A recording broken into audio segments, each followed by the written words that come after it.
আমরা শপথ নিব না, আমরা তোমাদের সাথে প্রতারণা করব। এই কথা যদি আগে বলা হতো তাহলে জনগণ 51% ভোট দেয় না, কত পার্সেন্ট? 51%, তাহলে 70% কি?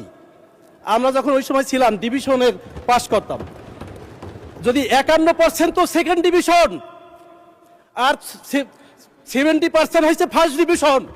কাজে সেই ফার্স্ট ডিভিশনকে ইগনোর করে সেকেন্ড ডিভিশন নিয়ে ট্রেজারি বেঞ্চে বসে আজকের কিভাবে তারা কথা বলেন? এই প্রশ্নের উত্তর আমি আপনাদের কাছে চাই।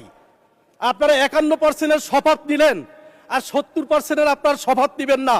জাতির কাছে প্রশ্ন, আমি এলাকাতে গিয়েছি, তারা প্রশ্ন তুলে যে আমরা 2টা ভোট দিলাম, একটা ভোটের শপথ নিলেন আর একটা ভোটের শপথ কেন নিলেন না?